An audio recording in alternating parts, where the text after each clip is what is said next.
Njani kwakhozi? Siyaphila thina njani wena? Ngiyaphila nami. Yeah. Ungene kuleli sonto lika mfundisi uTB Joshua uneminyaka 16. Kwenzeka kanjani awusilandise dadewethu? Mfethu yabona ke ilento ukuthi uma wathola inkonzo ayijoyina ngoba khona uauntie olamu baba obegula. Ngaleso sikhathi ubephethwe HIV. And then kwafika labafundisi from Africa abathi bayakwazi bona ukulapha HIV balapha zonke izifo thizeni. So uma ke yena ke wa joina lebandla ngoba lo mfundisi thizeni uthe uyakwazi ukulapha ingculaza. I may join inkonzo uma obviously ingane nathi ulapha uma eyakhona nathi siya. Yeah. Hayi uma join inkonzo si join inkonzo then kube right kube normal church but in an overnight service ya Friday, Saturday kune prayer, Sunday inkonzo. Likuphi lesonto? Inkonzo belisegoli. Oh, okay. Yeah. And then inkonzo mayenzeka kanjalo umfundisi bese angikhetheke mina phakathi kwabonke abantu. Athi kuma wami phela the way they design le inkonzo ukuthi when you are close to a man of God, is status. Yes. Like you are very close to uNkulunkulu. Yes, most yeah. Ngoba phela isho they already groom us ukuthi uzucabanga ukuthi hayi umfundisi uyiprophet and it means ukuthi uyezwa. Uzwa nemicabango yakho uma ucabanga ungekho phambi kwakhe. So ufuna ugade nje lento oyicabangayo whatever repent at the same time. Yebo. So umfundisi wangikhomba wathi sihle sibisi wena you are born of the world but you're not of the world. So ufuna uzohlala emission house. Cabanga ngasuka ekhaya ngayohlaliswa emission house. Uneminyaka emingaki la? Ngifunda umatric I just ngiya ku matric at that time. So hlala emission house, ngahlala emission house for some time. Emission house mawufika nakhona criteria ukuthi uhlala emission house. Number 1 you must undergo HIV test. Wonke umuntu. Okay, wonke umuntu. So ngaleso sikhathi sazi ukuthi thina hayibo sitestelwa because umfundisi ayithi bathi ulapha ingculaza. If una ingculaza ayozokulapha umfundisi. Yebo. Kanti no, masoyibheka manje umfundisi ubesefa ukuthi ubani angalala naye, ubani angeke amthinte. Because laba abaclean abangena ngculaza yibo laba beyadlala nabo. Wena ugula nje amfethu feel imovite, ufeel umthandazo, ufeel ukufasta. You understand? Wait, so ufast ukuthi uthandazo lokhu ukuthandaza njalo. Kuphela ingculaza iphume phela emzimbeni, ufeel imovite, ufeel ukufasta, ufeel yonke lento yakho, you understand? Then from there umfundisi kaqaleke lento yakhe ukuthi guys usikhathi ngihlala emission house, mange university, evits ngihamba ngifaka indwa ngamalapha phela umfundisi udabuka eZambia. Oh yeah. So usilethela amalapha wabiza ichitenge. Bakuthiwa sifaka amabhluku so ufaka ilapha moya esikoleni awuqabanga So university. University awuqabanga mfethu ngimuhle kangaka Nkosi yami Nkosi uJesu ngifaka ilapha university ngoba phela ngisho bathi ufune umzimba wethu singawubonisi. Yes. Oh yeah. Uya university but mangifika university hayi fine ufunda ubuye. Then it started lapho umfundisi sekasibonisa ama video walo prophet wathi TB Joshua. Asitshela ukuthi hayibo TB Joshua is spiritual father yakhe. Yeah. Spiritual father, what does it mean? Hayibo spiritual it means ukuthi le anointing anayo yena umfundisi waseZambia uyithole uTB Joshua. Yeah. TB Joshua is spiritual father. So anisho nathi ke manje makasibonisa ama video kaTB Joshua abantu balapheka. Yes. People are walking. Yeah. People now uyalangazelela ukuthi Nkosi yami one day is one day. Hayi ngiqede ke varsity kube into yokuthiwa hayibo kuyahanjwa phela kune trip we were Nigeria shobona spiritual father awunamanga ithini injabulo lapho hayibo wema buka at that time magiwa ku trip the excitement beyigcwele ngaphakathi kuwe phela nakhona futhi for you to go to the trip bayan assess ukuthi who's going who's not so ngafika no 100 bese bathi of 100 kambe 30 phela okay bakhethwa kanjani bakhethulani futhi laba bakhethwa ngalo sikhatha sazi phela ukuthi khethwa kanjani so afike at that time umam Sandra ubesebenza leTB Joshua naye God rest the soul usekhothamile basebenze bas interview hayibo night trip se Nigeria sambe se Nigeria ngithatha leave ke mina emsebenzi usuneminyaka emingaki lapho? I think at that time I was 21. Okay. Tati leave emsebenzini I think 2021 somewhere there 2021 Tati leave because I just started ukusebenza Tati leave and in Nigeria uhlala 7 days angithi 7 days so Tati leave emsebenzini hayibo sihamba se Nigeria at that time ngiyakhumbula bengidriver iFiat Palio ngithanda ukuyithengela imoto yami Fiat Palio so ngishiye nobaba wami ngithi ngicela ayigade bengine flat ngihlala Auckland Park yabona nje kube into ukuthi hayi ngiyahamba ngiyabuya awangibuzanga elangeni mangifike eNigeria kanti dala kuplaniwe ngami incwadi ngami sivaliwe pheto gitu ukuthi usihle sibisi ngeke abuye ngoba yini ngoba yini hayibo usezohlala lana aseva uNkulunkulu lana aseva abantu basesontweni kwenzakalani alisho phela mase sifika lapha mawufika ulangazela ukubona uTB Joshua yes so for ngamabomu 7 days bazogcina lapha so every day Monday Tuesday Wednesday Thursday Friday nibukeliswa ama video niyagrumwa and then niyatshela ukuthi must be an attitude of prayer for those 5 days yes because phela umfundisi make kubona kufanele uthola upure yabona and your thoughts at that time kufanele zibe pure so that maya ku prayer line umfundisi angageji ngawe yabona azokhuluma ukuthandazela yeah hi but at that time mina ke ngabona ingane yakhe namanye ama disciples like maningi abantu bazana hlala phaya kuzwa ama disciples yeah like abantu bazana from all over the world wait so nihlala kuphe hotel umuzi omkhulu ukwenzakalani ngaleso sikhathi angazi ukuthi kwenzakalani oh but then ayibo Saturday night ke thiwa praise the Lord sicela ukuthi impahla nizozigcoka Sunday ngesonto ku prayer line nigcoke namhlanje ngoba funeke senza I pre-interview before umfundisi ezokukhulekela so at mayidlala ku TV kubonakala ngathi it's one day you understand yes so if ngizogcoka lengubo emnyama Sunday ku prayer line Saturday night bazongicela ukuthi ngigcoke yona vele benze pre-interview so that Sunday mase babonisa ama video all over the world bayilinka as if bang interview on one day hayi nathi sivume hayi ngicokeke mina ngiyakhumbula bengifaka irogo futhi ibob tube yami black phezulu nama flower enzansi but bengifake ne shawl yakhona ngibophile phela pre-interview Sunday ifike Sunday hayi kumnandi phela Sunday kumnandi konzweni to a prayer line mina mangena Nigeria my main issue was being a problem yendlebe okay I had a knee operation but I was hearing yambe inzima kancane yabona so ngimina phela ne placard ibhale ear operation and then bona masifakele zabo izinto ke closing hayi angaza ngathi babhala ngathi night husband angazi ukubhala into eziningi lapha because night husband yes and isho uzokutshela ukuthi they have to add those things so that umfundisi elakhi iphepha lima attract even more so ngeke babhala into eyodwa kuphela okay so uzobhala night husband babhala spirit of angazi babhala into eziningi shuthi nje kahle kahle bawuyinto nje yomhlaba edingekile edinga usizo mamela ngaso sikhathi uma wami ujabula uyafa usegoli ngoba phela nisho the fact ukuthi umaka sihle umntana wakhe usihle uye Nigeria ayibo that is status quo on its own anisho bona status quo ayibo prayer line happens yaqala ukumbona ke lo baba lo obviously sesigrumiwe uyamsaba uyamhlonipha you reverence him mefika ku prayer line andlula kuthinte ngapha mina ngapha ngathi kuphuma itop iBookTube yami siyehlile kancane ngapha manje nje sengitshela ukuthi did you hear congratulations hayibo congratulations kwezakaleni like I didn't know what happened hayibo when you are staying uyasala you are staying kwenzeke lento emva ukuthinta nje wasuvele wafana nokukhulekayo but everybody like ngavele ngoba ushaya iblackout bese uyavuka kube mnyama nje ushaya iblackout bese uyavuka like kodwa mawuvuka abantu bashaya izandla ukuthi hayibo when you are the chosen one you're God's chosen one you will be the first black South African ezohlala esontweni cheers ngaleso sikhathi ama emotions awucabanga kahle and at that time you're thinking ukuthi hayi perfect great shot shuthi nje vele khawufile imurena ngiseduza noJesu phela manje hayi manje ke kube yisho ukuthi manje uma vele hayi ujabulile she's happy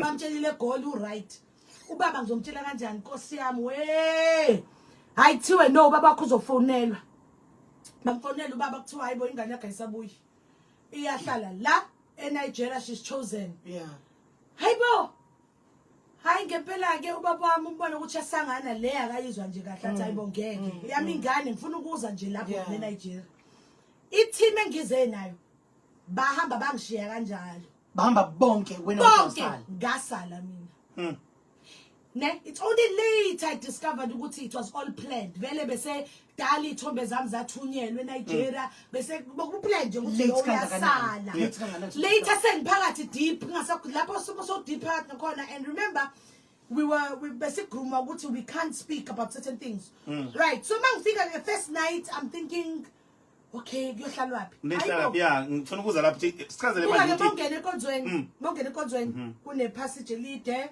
ama visitors ahlala lapho nyuka iDBC I first floor inkonzo main church then the next level ama-office, the next level ikamera lethu thina amantombazane ama-disciples, mhlawumbe nibangaki maybe it's 2,000, just women from anything, as long as you are a woman, you are in the same dormitory. So kunama-double bunk lapho sonke share toilet, share shower. The next floor yonke floor eka nkosikazi kaTB Joshua uhlala yedwa nezingane zakhe kuleyo floor. Okay. The next floor abafana bodwa.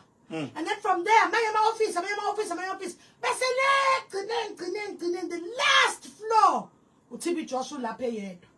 Uhlala yedwa yena lapho. Uhlala yedwa lapho uhlala ehamba nabafana bakhe la abamgadile. Okay. So mawufika the first 2 weeks I was treated very nice. Okay. First 2 weeks I'm from South Africa, the first black South African. Bang introduced her to the first white South Africans. One wabo bekakhona ku BBC documentary name Angel. Yeah, Angela and I, she was there. So now she was the first white South African. So now she knew how to entice me ukuthi ngihlale la. Yabona. Hi, you know, you are close to God. Wariwa. Oh, we are barely 2 weeks angibuzanga elangeni. kwenzakalani Sleep deprivation. Tiwa, nobody sleeps if daddy is not sleeping. unamanga so anivumelekile ukulala noma inini Ayibo ngeke uvela uthi Okay. ngikhathele ngifuna ukuyolala. No ways, you will be in trouble. Udade akakalali. Udaddy makuthiwa udaddy akalali, awulali nje. You have to Okay. be funeka ubonakala ubhizi wenza something. So mina automatically because ngiyacula vela I was put in the praise team bayibiza choristers. Yes. Bengu choristers and then from choristers bangisebenzisa ku admin department yabo. So during the day mangekho ku admin ngiku rehearse ama cell phone maningi lapha abantu bamafona you are picking up the call yabona nje kubhizi kunebhizi nje lapha. Okay. Awuna cell phone passport ithathiwe. Passport cell phones esontweni. So basically you can't have communication nabantu nomndeni Okay. wakhe abangaphansi komhlaba abangaphandle komhlaba kwaleli sonto nothing. So umuntu befuna ukukhuluma nawe they have to go through the process of writing an email to daddy What? ukuthi sicela ukukhuluma noSihle Ngizofona isikhathi sokuthi. mawufona uzofona ibanje omunye usho ukuthi nakhona futhi basikhuluma lapha by that time you speak pidgin English. So when you are phone lapha hello can I speak to Sihle? Hello ma how are you? Sesikhuluma. yebo Hello? Yeah, mina ngizophendula. Yes, ma. How can I help you? I want to speak to my daughter. Sorry, ma. I can't hear you. Sorry, ma. Why? Funa ngikirritate for you to Ngoba pick yini? the phone. Ngobani? Because at that point you can't easily get hold of me. Do you understand? Sometimes the phone and ngikuzwa uthi I want to speak to Sihle. Hey, mommy, sorry. You can't speak to Sister Sihle right now. Sister Sihle is in prayer. Please phone later. Thank you too. wait Phone. kuba yini indaba bengafuni ukukhuluma nani Because there's protocol, everything must be done through TB Joshua. Awukwazi mawufuna ukuyolala noma ungagula noma ungathini ufuna ukucela permission uTB Joshua bekanama slips amancane yabona ama papers amancane Yeah. makuthiwa ngifuna ukuyolala funeke I must find a chance lapho ngizomthola khona mangimbona nje ngisho ukuthi daddy I'm very tired can I go sleep kuba uyena ozothi yes or no makathe yes uzothatha iphepha elincane elibhala lisign then mina funeke ngilithathe ngilibonisa lo phethe signature yakhe i-home room Yebo. ukuthi nayi mina nginephasi yokuyolala Jesus. mawufuna imali funa Yeah. ukuthola ipass everything must be signed for ipass without the pass Right. nothing happens. Sicela ubuye ke la ngokusuku bokuqala ke uthi usuyaqala ke manje usuyabizwa ke endlini enkulu. So obviously by then you are there 1 month but then now mina because I'm very curious lento ukuthi hayibo masihlele egumbini sometimes ngoba phela endalidedina lalanga une phone egumbini sometimes the phone mayikhala iyabanjwa kodwa umuntu bekhuluma umuze khuluma uza nje drop phone bese kuthiwa sister so and so oh yeah daddy is calling you but angeke bakutshela ukuthi ukubizela kuphi so ubona umuntu babathi someone daddy is calling you uphumela ngaphandle nawe. So now I'm thinking, why abantu babizwa mina ngingabizwa Nkosi yami? Mina ngibizwa nini? Anisho phela you anisho ile nto manje competition. Yes. And to show you ukuthi he wanted to divide and rule us and make sure ukuthi asithembani. Every night lapha yabo kune meeting. Every single night. Okay, eyani? I-meeting yokuthi sizopayisana phela. yini Daddy ukupayisa ukupayisa sizocebana Socebana. phela. Oh. So ngizothi daddy ngiphamise isandla. Nithi daddy Sal Beyonce today came to me and told me that yesterday you gave her an apple. oh How can you do that, Sal Beyonce? Huh? Do you not have respect for what daddy does with you? Why don't you tell everybody? So, for the first time you are exposed to seeing abantu begqenywa because there are certain things that you can't share with certain people. So when you are exposing certain things, so that is why even if you know Baba Udedi did something to you, uzozithulela uvala umlomo uthi twi because awufuna ukushaywa phela nawe ngoba phela mawupayisa uzoshaywa. Then the fateful night happened where one day kwathiwa Sister Secret Daddy is calling you. Hayi ngiphume ngithi mina ke so bokhona usisi okubizwa uBhisola ukhona ku documentary naye. uBhisola was the pimp. Uyena ke ube lapha yana uyena bekhetha ukuthi namhlanje kuyabani akuyibani or whatever uye besebenzisana no TB Joshua documentary, and I think we've come a long way no Bisola because we had to sit down and actually make peace. She had to apologize to all of us because Masenzi reunion we all found out how can talk as a day so Bisola, but she was benefiting in at the end of the day. So masichaze lo muntu la manga understand ekhaya. So uBhisola kahle wawuyena kwakuthunywa yena edayisa ngamantombazane ewadayisela yena uTB Joshua. Yebo Bisola. Ayiphi. Yebo masebenzana uTB Joshua esebadayiselile. Bukai. So Bisola uzozathi Sister Secret Daddy is calling you. So uye kuye athi oya alisho manje like ikamera lile phezulu but it's got different entrances and exits. Oh man, so I go uzothi kuwe oya Sister Secret use the west wing. Oh so when why look gibela west wing khona uyehlayo. Oh khona kuma ke asibonani phela lisho phela because there are different entrances. So mawunyuka for the first time jabulile lisho phela mawunyuka uphatha iBhayibheli lakho nepen because you must always have a pen and a Bible in hand to show ukuthi you are spiritual. Uyafunda manje ngoNkulunkulu. Ngigijima ngifike phezulu umnyango omncane. Uvuleke umnyango. Mengena. Ayibo. Ngiyaqala ukungena kule ndawo lena. Akusi office lakhe ngijwayele. Upstairs ikamera lakhe. Ngigijima ngifike phezulu umnyango omncane. Uvuleke umnyango. Mengena. Ayibo. You know I'm shocked. I'm surprised nami because I'm thinking good ayibo. What's happening here, you know? Because I'm supposed to be I'm thinking Guti, what's going on here? Because Udedi megekbiza, usually you're thinking it's prayer, you know? Ayibo. Nangu kusihle kuyangena roomini laka Daddy, mofika roomini laka Daddy. Udedi idimina yakhe akusile ngijwayele yakababa, uyabona? Avela jika namehla akhe ajikile ngisunderstand ukuthi kwenzakalani avela athi oya Secret ngithi yes daddy athi oya take your pants down you my dad guys wasikhathi like ngathi you are kumula take your pants down yep hayibo ngimbheke ngigabaza athi please take your pants down siyathetha manje uvela uyehlise ukhumule athi oya take your clothes off vele ukhumule athi oya lie down ulaya kuphi njalo lie down ngilala phansi phela awukumbhede lapho kulela office mamela it was a carpet lale phansi mengilala phansi ke lapho avele angikhwele mengikhwela kanjalo into engayizwa nje ukuthi nje khona nje bongazi ukuthi silwane noma umuntu kodwa khona into ephefumulayo la kuwena uyezwa nje ukuthi something ephefumulayo but ubhlungu obuzwayo you don't understand ukuthi what is going on. I think kuleyo situation usunami nje usuphelelwe like imizwa ama emotions and at the same time uyazibona ukuthi ayibo ngiyazizwa ukuthi ngila kodwa Nkosi yami akusiyimina lona ngiyaphupha iphupho elikhulu leli iphupho leli this is not happening. Uma seqedile kanjalo ke na uDaddy ke mayeqedile nawe uvela phakame asukume athathi unevaslap emhlophe thathi vaslap yakhe emhlophe athi oya open avela thathi vaslap akusule yena ngaphakathi ayithathi vaslap ayibophele angaze ayibeke kusinye isikhama athi oya put on your clothes go out kanjalo nje uqedile ngawo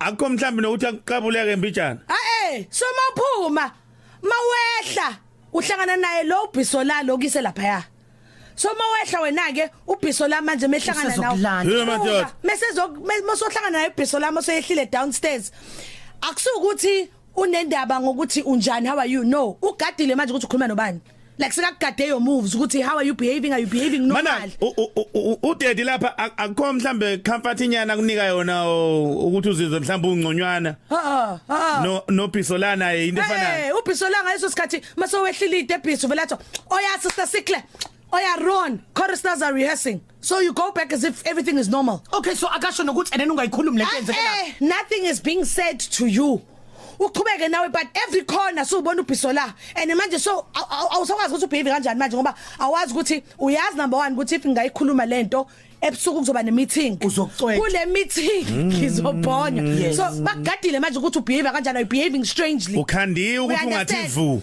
so monitored so uyazi ukuthi whatever but at the same time ingqondo ayivumi ukamukela ukuthi hayibo uDade uqeda ukungenza into njani nje phela angithi nikhandiwe ukuthi ningayicabanga izinto ezimbi ngoDade ngoba phela mawuyicabanga emqondweni ukuthi umqondo ngeke umuntu kaNkuluNkulu lo muntu kaNkuluNkulu uyabona uyakuzwa buka into yokuthi awusakwazi manje ukuthi you can't tell ukuthi ngempela yenzekile noma ngiyayiphupha lento but moye bathroom muyithinta ngaphansi uyanuka uyezwa manje ukuthi no khona into yenzekile la kumina.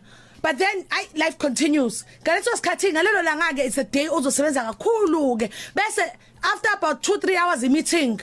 Kuleyo meeting awazi noma uDade ubheke emehlweni noma umshalazele awazi ukuthi wenzeni but kuleyo meeting for some reason he will pick on you. Athini? Uzo pick on you athi oyasikle stand up. Usukumeke wena athi anyone here who has a problem with Sister Sikle. Hayi abantu ngathi ba prepare ukuthi nje bakuthele ngeinkinga zokuthi wenzeni just to break you. And they are doing all of this to break you mentally, emotionally, spiritually ukuthi nje ubone ukuthi ubone ukuthi la ekhaya whatever happens one awutshela umuntu number 2 uDade maseshuba akalithathela igama ngathi khathi you're hoping ukuthi uzokholwa wena because hey Bob Dade uqeda ukunginyukubeza le ngaphezulu lutho nix akakubona ukuthi izivaseliphiga izibhodo ukwenza lokho wakwenza lokho kuwena kangaka wakwenza kanye waqeda ngawe or noma waphinde futhi kwaqhubeka no kwaba into eqhubekayo ukuthi nje uyazi nje makuthiwa Sister Sikle Daddy is calling you mabathi Sister Sikle Daddy is calling you and then mabathi 5 story yep uyazi ke 5 story usuyona ukubeka uyazi ukuthi hayi sokuzoyenzeka it's going to happen I mean even it happened nase crusade saya ku crusade na eSingapore it happened nakhona futhi lapho I mean uDade bikalala in a different hotel from us but then you will get a call in your room ukuba ngasikhathi mina ke so funny ngasikhathi ku crusade eSingapore bengilala no Bisola nomfazi kaDade ama rooms wethu were interleading Twa uBisola afike imathi oyasekhle Daddy wants you like already ubheka ngale look yokuthi uyazi ufune kwenzakale so uzoya downstairs ugijezwe emotweni drive to his hotel room ufika hotel room yakhe labo sesabaculayo aba u3 the famous ones abaculayo enkonzweni yakhe uN uAnu no boss bakhona lapho ibona abamphekelayo mawufika lapho ku presidential suite so mawungena vele I lounge khishi uya straight ekamereni mawufika uDade vele athi oya makathi oyaso uyazi vele ukhumuleke nawe vele ulaleke phela ke enza into ayenzayo ngawaqedeke konke lokhu umukhulelwa kwenzekana akwazeni ufinyelele esimini sokuthi ukhulelwe ke manje right problem comes musukhulelwe awusaye esikhathini ke manje so ukhulelwe bese uyabika ke funeka uyobika phela manje nakhona mawubika futhi angeke uvele uyotshela noma yini noma ubani uzoya like mina for example ngaya ku Bisola ngathi Sister Bisola see you hey this my period is not coming again to Sister Bisola for how long it hasn't been coming this whole month I not get it again so most people bazothi Sister Bisola lapha pidgin English I stayed in Nigeria guys ngiyazela lapho yes then that's when I discovered ukuthi kune clinic underground esontweni unamanga engazi ngayo underground yabona lapha enima khona nthandaza nithi Jesus is Lord ikule auditorium underground lapho kune clinic full fledged clinic kuno nurse kuno dokotela full fledged wangithatha uBisola ngaya lapha eNzansi bathi oyaphi bathatha pregnancy stick but mayithi positive oya no problem oya sleep on the bed now so uyalaliswa embedeni full fledged clinic I can still yabona ngiba traumatized ngicabanga because mina lapha enkonzweni I had 3 abortions 3 abortions because ngathi Josh bakhiphisa isisu kathathu 3 mamela uyathathwa and nakhona futhi mawulaliswa embedeni akunegotiate lapha yakuthiwa hayi it's my body ngifuna ukugcina lesisu no uyathatha ulaliswa bese inyawo zakho bazibeka so ngathi inkukhu uyazi bakubophe so inyawo lele so uvula inyawo bakubophe inyawo then uzofika usister mayifika usister ufika nento engathi insimbi uyazi into yaziyo nje iwarm lento vela ayifaka ayithi go ingaphakathi kwakho mase ingenile ngaphakathi uyayitwista hey maceda ukuyitwista kanjalo kuvela ukuthi qhu uyazi so khona into ayihlabile ngaphakathi kwakho why twister and then makayidonsa ukuthi wena you can feel ingaphakathi yakho ukuthi khona into edonsekayo kuvela ukuthi uyeza meqeda ukuthi kanjalo avela ayidonse nayo ke from that time uzowopha sisi you will bleed like crazy but muwopha ucabanga ukuthi ngiqedile eroomini lutho uhlala lapha enzansi until uqeda ukupha mawopha kanjalo ufaka ama pads lawo ama pads mawafakiwe ayathatha ufake eplasticini agcinywe lapho athatha plasticini agcinywe alondolozwa yibo agcinwa yibona phela kanisha uhamba ungakaqedi ukupha so uhlala lapho and then mase uqedile ukupha ke wena ke ilapho ke level 2 lapho so introduce khona ke intweni zakhona ke manje ngoba phela igazi lami ngithi yimbe ngopha nisho uthola ukuthi ngidlale lapho 7 days ne uhlele clinic 7 days awuphuma uwopha mina ngithi into yamahora and we ngeke uphuma ungakaqedi ukupha and into abakunika yona kuphela uPanado okay uzoqhubeka usitshela ukuthi izinto zakho introduce kuyona sixolise kubalaleli kulakhulukazi laba abazwelayo njalo nana siyaxolisa kakhulu bandla kusami kulelo side uintroduce ke kwizinto zakho nalo iziphi lezo zinto hayi then kuzothiwa oya ngathi isikhathi masihleli lapho mind you I'm not the only girl lapho nibaningi kodwa sikhulumisani umuntu nomuntu uzela indaba yakho la sonke siyazi ukuthi vele sokhipha izisu and asakubuzwana phela nje sifuna ukushaywa emeetingini so usiyabonana but asikhulumi bese uzothathwa ukuthi sister Sekhle oya come bathi oya come with your plastic mase basho ukuthi uqedile ukopha uyahamba uyiswe mountain uTV Joshua bekane prayer mountain yakhe hayi leni ibone TV nini le sithele le namafish amaningi lapho begunda ama pubic hairs wakadlisa amafish kona thatha lawo ma plastic lakho lama pads wakho ke iwona ke lawa thathwa ke mawufika ke ungena endumbeni yakhona you know ngikhumbula mengifika kuleyo ndumba leyo ngasikhathi ubhiso la ukhona uhamba nobhiso la mawufika kuleyo ndumba yakhona kuthiwa oh yeah no screaming here no screaming you don't dare scream whatever you see you don't scream you keep quiet daddy will not hurt you hayibo so automatically you are told so uyathula uthi tu hayi mawungena endumbeni lapho bavele bathathe bathi oh yeah throw this your plastic in ngathi yini it's umqomo omkhulu like a cannibal yini ubizani lo mqomo omkhulu lo wesintu like imbiza lo wembiza but umkhulu uvela ulahlele lapho awunakile ngaleso sikhathi bese waqeda lapho kuthiwa oh yeah lie down hayibo again lie down sengilalelani ke manje and mawufika kuleyo ndawo leyo vele already iyashunqa kushuka inuka impepho but ngiyayizwa ukuthi impepho but impepho le uleso phansi ke lapho ke bekwa amakhandlela around you kuqhamuka umlisa ke ufake into ebovu uyayibona mawujabheka ne voice udedi inkosi oyema oyema abelathi oya bisola did she throw her plastic then uzovuma ubisola then bakhuluma language engayizwa ke mina yakhe then from there oya bisola wait outside bisola must wait outside so meke mengaphansi ubisola mina sengilele flat pants lapho ke again uzongikhwela ke but this time mekukhwela ke lapho ke that's when the first time I was introduced to inyoka zakhe ke zilapho siyaxolisa futhi ngamagama aqojem akunukubeze futhi inyoka ke sizenzani ke manje ke hayibo while he's busy on top of you nangu as I say you don't know ukuthi ulala naye noma isilwane because the way aphefumula ngakhona is not the same so at that point ubheke phezulu you are traumatized. You are numb. You are just thinking uNkulunkulu just help me. You understand? While busy now ke lapho uzozwa man khona into ehambayo in this room but awukho sure. So while is on you at some point mawuthi uthikanda ayibona ikubhekile lento. Uyayibona? Ikubhekile lento. Mawuthi hayibo inyoka hawema you are numb you just die completely.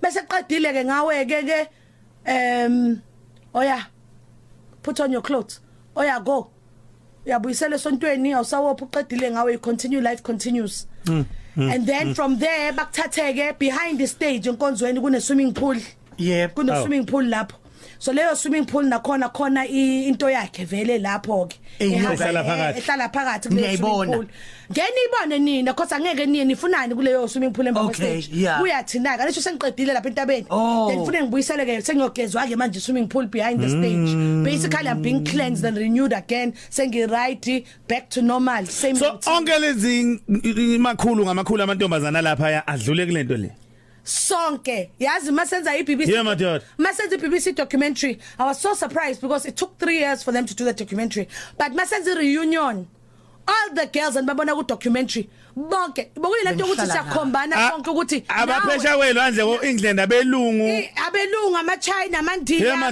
wonke umuntu sonke mawucabanga ukuthi mhlawumbe ngoba kwakukhona neyabafana phezulu mhlawumbe naku kwakwenze ukuthi mhlawumbe ayibande kanye noma nikubeze bona abafana ayingekho mhlawumbe izinto ezikanjalo amaheli angikaze ngambona ke nabafana but khona abanye abakhulumayo abasho izinto ezinjalo enye futhi ethusayo ukuthi umuntu menyamalala sibuzani phela ukuthi ukuphi umuntu khona abanyamalalayo sometimes uthi uyandlula uyahamba ubona isidumbu ngeke awusibonanga angibonanga lutho mina ngazi so kwenzeka abanye bafe baningi abantu abashona abafa enkonzweni sihlala nabo but uthula uthi du imindeni mayizobuza ngemindeni ukuthi hayibo inganyamba ehlala la what happens hayibo TB Joshua phela usebenza namaphoyisa wangaleso bayakhona ukusebenza kahle ababribe kamnandi understand ukudilika kwesonto ke lona ke lidilika nikuphi nendawo hayibo mamelike so isonto remember njengathi structure sesonto ilapho kuhlala kuthina nkosikazi wakhe ama disciples wonke no TB Joshua uhlala in that structure akudilikanga istructure sesonto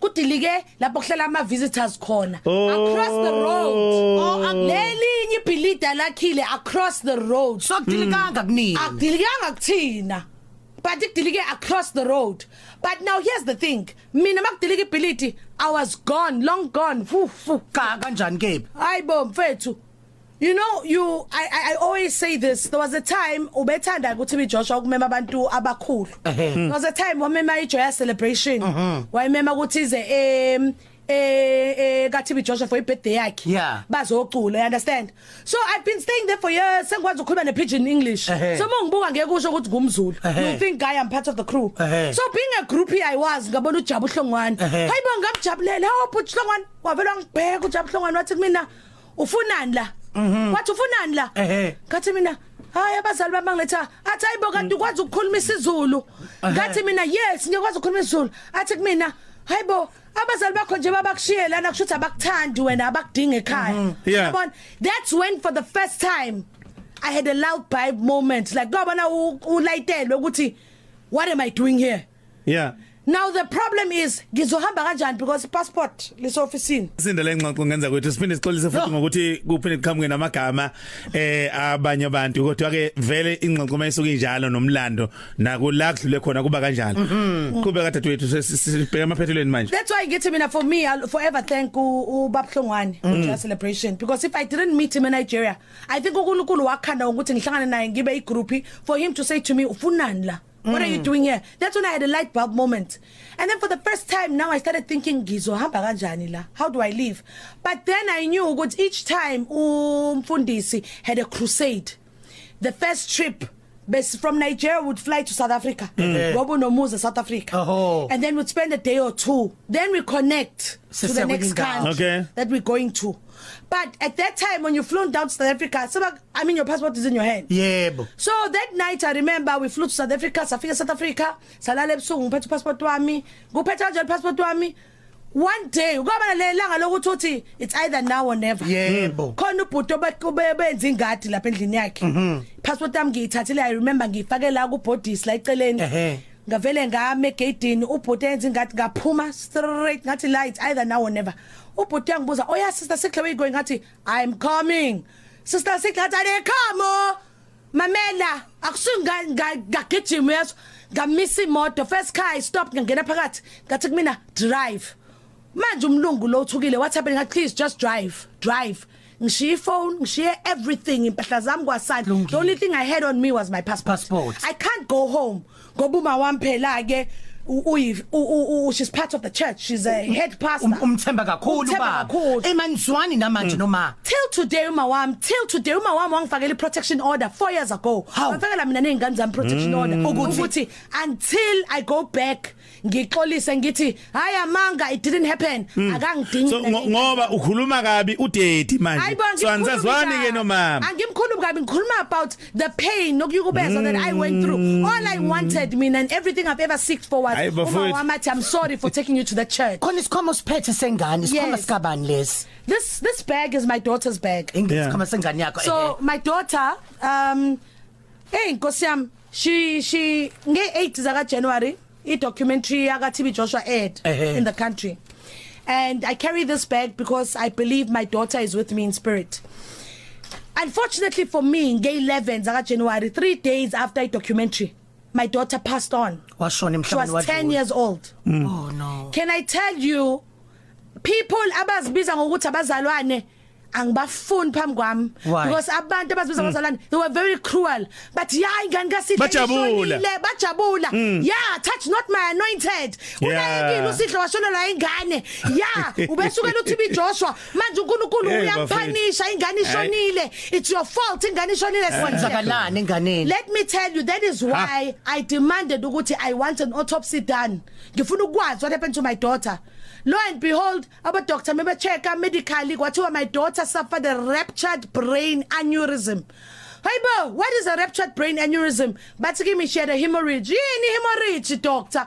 Then they explained ukuthi 1 in 5 people are walking around with an unruptured aneurysm. And Lentolena, it could be genetically, and there are no signs and symptoms. Meaning ukuthi she had a bleeding of a vein in the head which burst. It's a ruptured brain aneurysm. So for me now, once I got a medical diagnosis about doctor, I told myself that ukuthi abazalwane bathini angihlangene lapho. I don't care. That is why khona bloggers who have opened case against abazalwane that have opened cases against who are saying ingane yami ibulawe because of TB Joshua blah blah blah, because that's defamation of character. That's cyberbullying. It's not true. I thought I had a ruptured brain aneurysm. All right, Mahlazi siyabonga sesiphetha njengane kwethu umbuze nginawo wodwa nje. Usakholwa inkosi uJesu? Ngisakholwa inkosi uJesu because I believe ukuthi uNkulunkulu ukhona, and the reason why I believe ukhona uSihle Sibisi usamile namanje uSihle Sibisi usaphila. Yes, it's unfortunate ukuthi ingane yami ihambile. Yes, I think she lived a full life, my daughter. I'm raising a 14-year-old right now. The fact that I'm still able to sit here and talk to you guys, that means uNkulunkulu ngempela uyena obhala impilo yomuntu and no one has a say over it. Uyakholela ukuthi ushonile emhlabeni usakhona emhlabeni noma usewafa nawe uTB Joshua? Hawe mama angazi ngoba phela ngesazi ukuthi bafaka istatue kulela glass bese ngoba why maybe sebamngcwaba inside esontweni balivala zange sesibona leso statue singena phakathi. If usaphila oyakhe noNkulunkulu wakhe, but if ushone ngempela condolences ngempela kumndeni wakhe, but ufihlwe lapha phakathi enkonzweni.